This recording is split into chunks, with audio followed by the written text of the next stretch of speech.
effectiveness of government. And in fact, that comes back to the earlier question of relationship between integrity and transparency. Actually, transparency creates incentives which lead to integral behavior on the part of the officials. Because once you have an open process, then the opportunities for corruption are much more limited. So as a result, the officials, in order to survive, have to adapt their behavior. So we are all individuals, we respond to incentives and disincentives we face.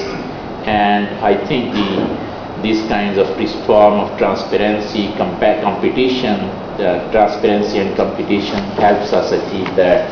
And I think in that respect, although these reforms are much more difficult to do in developing countries, but the potential gains are much larger.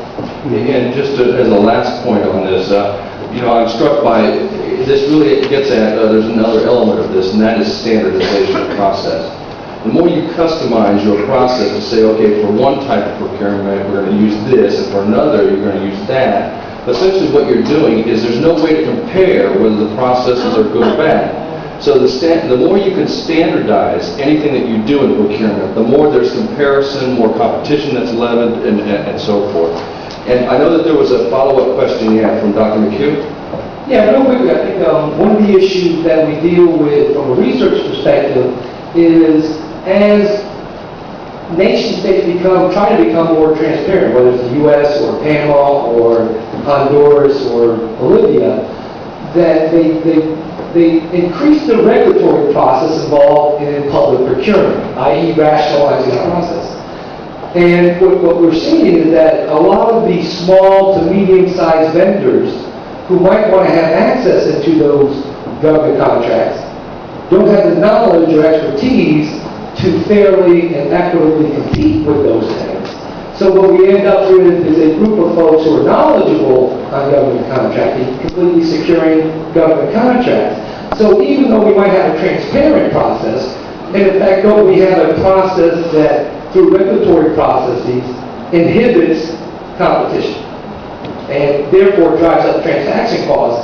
And hell, we're in Washington, D.C., where there's a lobbyist for every square inch, pitching their particular areas.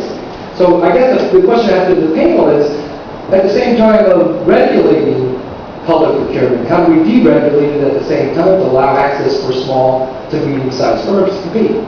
Who would like to take that dumb question on me?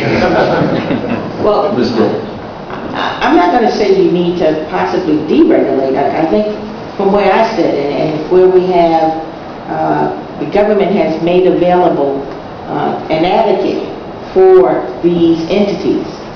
I think that may be the piece that's missing in some of the other areas. In the federal marketplace here in the United States, there's one of me in every agency, and that's our job. We advocate on behalf of small. So thank